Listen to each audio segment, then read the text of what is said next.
우리가 읽은 이 말씀의 내용은 이 18장 내용의 후반부를 함께 읽었는데요. 이 18장의 내용에서는 당시의 속담처럼 또 하나 퍼져 있었던 이야기를 하나 언급하면서 그 속담이 더 이상 퍼지지 않도록 하나님께서 그 속담을 폐할 것을 말씀하시는 내용입니다. 본문 2절 말씀에 가서 보면은 이렇게 말씀하셨어요. 너희가 이스라엘 땅에 관한 속담에 이르기를 아버지가 신 포도를 먹었으므로 그의 아들이 이같이다 고 함은 어찌 됨이냐. 속담의 내용이 그러한 내용입니다. 아버지가 신 포도를 먹었기 때문에 그의 아들의 이같이다. 아버지 탓으로 말미암아 자녀에게 그 영향이 미친다. 이 이야기를 한 것입니다. 이게 구체적으로 무슨 내용이냐라고 말하면 자신들이 어려움을 당하고 자신들이 고통을 겪는 것은 자기들 탓이 아니라 우리의 아버지, 우리의 부모가 잘못했기 때문에 우리가 그런 고통을 당하는 것이다. 이러한 생각이 당시에 예루살렘에 남아 있었던 사람들, 그리고 심지어는 포로로 이미 끌려와 있는 백성들의 마음속에도 이런 생각이 자리 잡고 있었다고 하는 겁니다. 우리 그런 말 있죠. 잘 되면 내 탓이고 잘못되면 남 탓하는 그런 말처럼 당시에 그들이 당하는 역사적인 고초와 아픔과 그런 슬픔들의 탓을 자신들에게서 찾는 게 아니라 자신들의 조상들의 죄로 인해서 조상들의 잘못으로 인해서 자신들이 이런 일을 겪는다 이렇게 생각한 것입니다. 그리고서는 또 무슨 이야기를 하느냐. 우리 이렇게 어려운 처지로 두신 하나님은 공평하지 못하다 이렇게 말하는 겁니다. 하나님이 우리를 이렇게 어려운 가운데 두시는 것은 공평한 처사가 아니라 잘못된 것이다 이야기합니다. 왜요? 자신들이 잘못해서 이런 일을 당하는 게 아니라 조상들 때문에 우리가 이런 잘못을 당하는데 왜 조상들 때문에 우리를 이렇게 벌하시느냐 하는 식의 태도를 하나님 앞에 가지고 있었던 것입니다. 19절 말씀 한번 가서 보시면은 동일한 말을 이렇게 또 반복해서 묻는 겁니다. 19절 아들이 어찌 아버지의 죄를 담당하지 아니하겠느냐 하는도다. 누구의 말이냐? 당시에 이스라엘 백성들의 말이었습니다. 아들은 아버지의 죄를 담당한다 이렇게 말한 겁니다. 자신들의 잘못된 탓이 결국 아버지의 그 죄를 담당하는 것 때문에 이렇게 된 것이다. 이런 식의 생각을 하고 있는 거죠. 사람의 부패한 마음은 늘 남 탓하는데 굉장히 빠릅니다. 에덴 동산의 첫 범죄 이후에 타락한 아담이 보여주었던 가장 첫 번째 모습이 바로 그런 모습이었죠. 죄짓고 하나님을 낯을 피한 사건이었고 하나님께서 끝까지 찾아와서 아담과 하와를 불러 세우니까 한 사람 한 사람 물으시죠.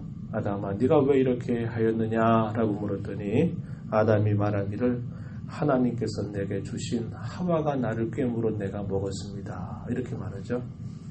하와에게 묻습니다. 네가 왜 이렇게 하였느냐 그랬더니 하나님께서 지어주신 그 뱀이 나를 꿰물어 내가 먹었습니다. 그래서 자신들의 잘못보다도 그 변명과 핑계를 남에게 돌리는 그런 부패한 모습이 에덴 동산에서부터 시작이 된 일에 사람은 자신들이 스스로 내가 잘못해서 이러한 일이 왔다라는 생각을 하기보다는 항상 다른 사람을 탓하는 일에 마음이 늘 먼저 간다고 하는 겁니다.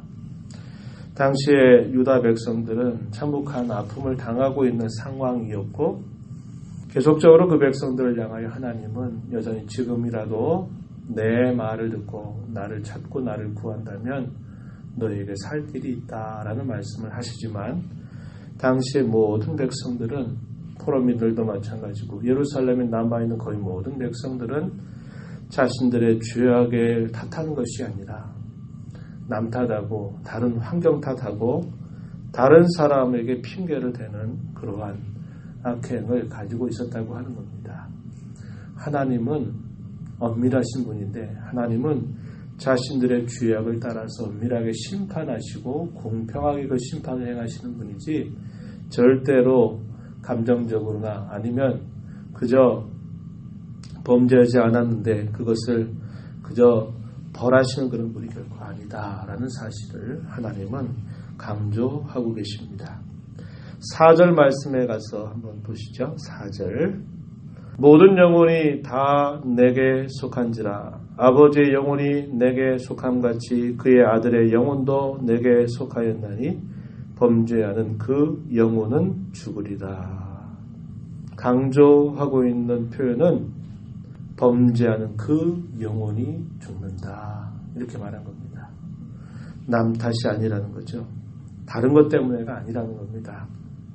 한간에 우리 한국교회에 들썩하게 만들었던 하나의 이야기거리가 있었어요. 아마 여러분도 많이 들어보셨을 겁니다. 가게에 흐르는 저주를 끊어라. 이러한 말들이 우리 한국교회에 한번 들썩하게 했던 그런 이야기거리가 되기도 했습니다. 내가 이렇게 못 사는 것은 우리 조상 때부터 하나님을 섬기지 않고 우상을 섬겨왔기 때문에 우리의 가게, 이 가정에 계속적으로 이런 저주가 흐르고 있다는 겁니다. 그래서 이 저주를 끊고 이 문제를 해결해야만 복이 쏟아지는 것이지 그렇지 않으면 이게 안 된다. 이렇게 말한 것입니다. 당시에 이 유다 백성들, 이스라엘 백성들에게도 그런 식의 비슷한 생각이 퍼져 있었던 겁니다. 그리고 우리가 잘못되고 이런 어려움을 당한 것은 우리 때문이 아니라 우리의 조상들이 하나님 앞에 잘못 살고 범죄했기 때문에 우리가 이런 일들을 당한 것이다. 이런 식의 생각을 한 것입니다. 그러나 하나님 말씀하시기를 아니다. 범죄하는 그 영혼이 죽고 범죄하는 영혼이 벌을 당하는 것이지 그것이 조상들 때문에 그런 게 아니다. 아버지의 영혼도 내게 속해 있고 그 자식의 영혼도 내게 속해 있다. 나는 1대1로 그들을 대하는 것이지 그들의 부모의 잘못을 자식들에게 그것을 당하게 하지 않는다. 이렇게 하나님께서 말씀을 하시는 겁니다. 이와 비슷한 4절과 비슷한 말씀이 20절 말씀에 나타나는데요. 20절 가서 보면 범죄하는 그 영혼은 죽을지라 아들은 아버지의 죄악을 담당하지 아니할 것이요 아버지는 아들의 죄악을 담당하지 아니하리니 의인의 공의도 자기에게로 돌아가고 악인의 악도 자기에게로 돌아가리라. 하나님께 말씀하시는 거죠. 그러나 그러한 영향은 있을 수 있죠. 하나님을 섬기지 않는 집안에서 태어났는데 그러다 보면 아무래도 좋은 영향보다 좋지 않은 영향을 받을 수는 있어요. 그러나 그것을 두고 나는 그것 때문에 나는 잘못됐다, 벌 받는다 이렇게 말할 수 없다는 겁니다. 그래서 그 이하 사이에 주어지는 말씀의 내용을 보면 몇 가지의 예를 들어주시는데 하나는 뭐냐? 의로운 사람이 의롭고 올바른 일을 행할 때 그의 행위를 통하여 그의 의로움을 통하여 그는 살게 될 것이다. 이런 말씀을 하십니다. 5절로부터 9절의 내용 보면 그러한 내용들을 쭉 말씀하세요. 그리고 그 이하에 또 하나의 경우는 말씀하시는데 의인의 부모를 두고 태어났지만 악한 자녀로 자라나는 경우, 악한 일을 행하는 경우, 그런 경우는 아버지가 아무리 의인으로 하나님을 잘 섬겼다 하더라도 그 자녀가 악한 일을 행할 때는 그는 반드시 죽을 것이다. 이렇게 말씀을 하십니다. 이 내용이 10절부터 13절 내용에 소개됩니다.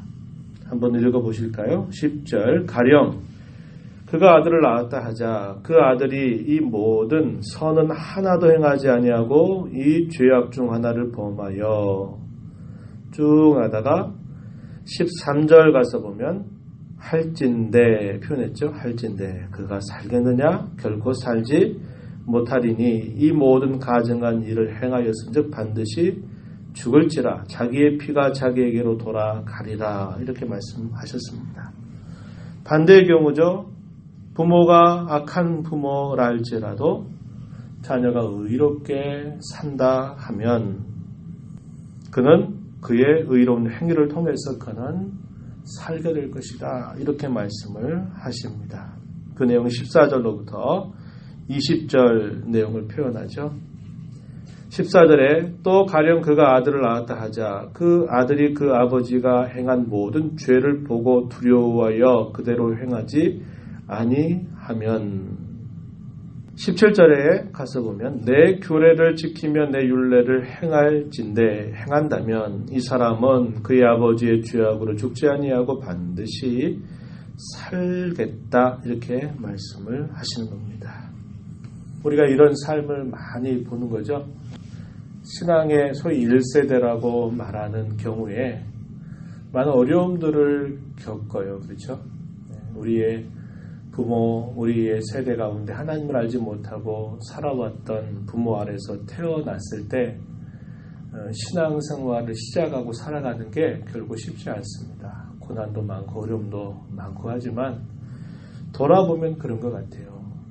고난이 많고 어려움이 많은 것만큼 하나님께서 부어주신 은혜는 또 그만큼 크다는 것을 알게 되죠.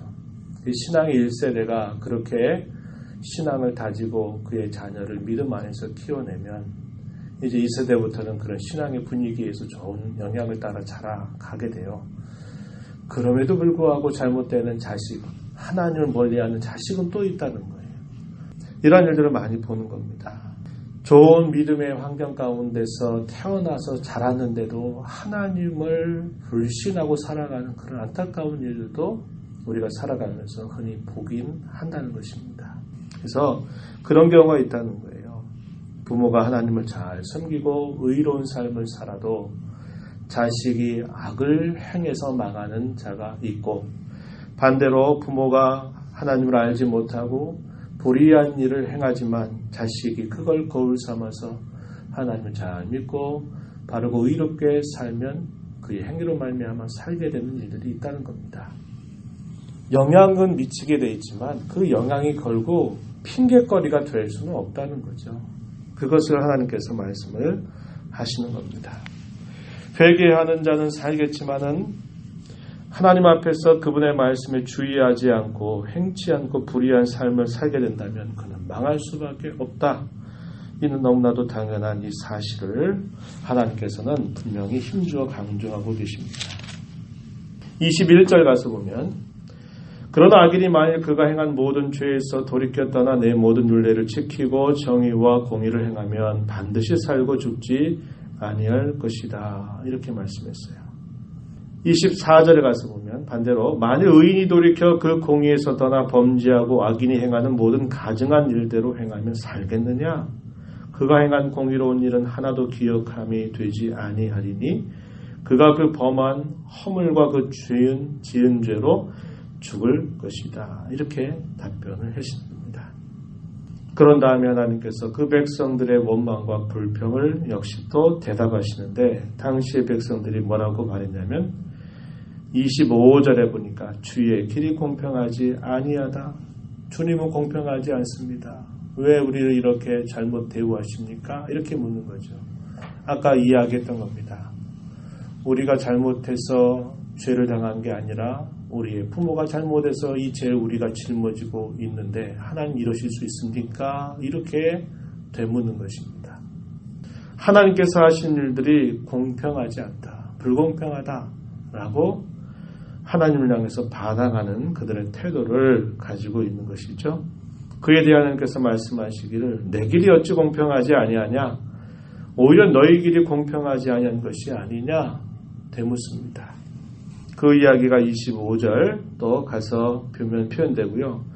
29절에서도 역시 똑같은 말이 반복이 됩니다. 주의 길이 공평하지 아니하다 이렇게 항변하고 반대하는 그들에 대하여 말씀하시기를 이스라엘 족속아 나의 길이 어찌 공평하지 아니하냐 너희 길이 공평하지 아니한 것 아니냐 너희가 잘못된 것이지 왜 나에게 그 탓을 돌리고 있느냐 하나님 이렇게 말씀을 하고 계신 겁니다. 그래서 하나님께서 그들에게 뭘 말씀하실까요? 30절로부터 마지막 32절의 내용에서 그들로 하여금 이제라도 너희들의 잘못을 인정하고 회개하고서 나를 찾고 돌아서라 이렇게 말씀을 하십니다. 30절 말씀 주 여호와의 말씀이니라 이스라엘 족속아 내가 너희 각 사람이 행한 대로 심판할지라 너희는 돌이켜 회개하고 모든 죄에서 떠날지어다. 그리한즉 그것이 너희에게 죄악의 걸림돌이 되지 아니할 것이다. 그러면서 그들을 하여서 돌아와라, 회개하라, 이렇게 말씀을 하고 계시는 겁니다. 31절에서도 너희는 너희가 범한 모든 죄악을 버리고 마음과 영을 새롭게 할지어다. 이스라엘 족속아, 너희가 어찌하여 죽고자 하느냐. 마지막 절 끝부분에 너희는 스스로 돌이키고 살지니다. 이렇게 말씀을 하고 계시는 겁니다. 언제나 하나님은 그 백성들을 향해서 그 백성들이 죄악을 따라 죄짓고 망하는 걸 결국 기뻐하시는 분이 아니라 그 망할 길에서 돌아서서 그들이 살기를 하나님은 원하신다. 이렇게 말씀하시고 당시 그 백성들의 거짓된 속담과 같은 것들에 휘둘리지 말고 이제라도 자신들의 죄악에서 돌이켜 말씀에 순종하고 돌아선다면 너희에게 살기를 주겠다고 하나님 말씀하고 계신 겁니다. 하나님의 말씀을 듣고 어떻게 우리가 행하고 반응하냐에 따라서 우리의 미래가 결정되게 된다라는 것을 우리는 배우게 되는 것입니다. 오늘도 우리에게 주시는 이 말씀을 우리가 마음으로 받아서 하나님께서 우리에게 늘 들려주시는 그 말씀에 가장 합당하고 가장 좋은 반응을 통해서 복된 삶, 또 복된 길을 걸어가는 우리 모두가 되기를 축복합니다. 하나님 아버지, 이 새벽 시간에도 또 저희들을 사랑하셔서 교회를 이루게 하시고 찬송과 또 말씀과 기도함으로 아버지 앞에 이 하루를 시작하게 해주심을 감사드립니다. 어느덧 2019년 1월을 보내고 또 새로운 한 달을 맞습니다. 이 한 달 동안 저희들의 가정, 저희들의 일터, 또 저희가 함께 속한 우리 모든 교회가 하나님의 은혜 안에서 믿음 안에 전진해가는 귀한 한 달이 되도록 은혜를 베풀어 주시옵소서. 말씀을 듣고 자신을 살펴서 올바르게 반응하고 순종한다면 우리에게는 평안과 즐거움의 길이 있게 될 것이지만 그 말씀을 주의하지 않고 또 여전히 부패한 마음을 따라서 잘되면 내 탓이요 안되면 남 탓을 하는 그러한 태도를 가지고 여전히 분별치 못하고 살아간다면 우리에게 또 어려운 길들이 나타나게 될 것을 배웁니다. 한 달 동안 말씀의 은혜가 충만하고 그 말씀에 올바르게 잘 반응하고 순종하는 일들을 통하여서 하나님을 기쁘시게 해드리며 저희들의 삶이 주 안에 즐겁고 행복한 삶을 살도록 인도하여 주시옵소서. 은혜의 보호자 앞에 나와서 간구하는 모든 심령들을 용납하시고 간구의 귀를 기울여 주옵소서. 저희들에게 성령의 음성을 들려주셔서 주 안에서 오늘도 살아가는 우리 모두가 되게 하여 주옵소서. 예수님 이름으로 기도하옵나이다. 아멘.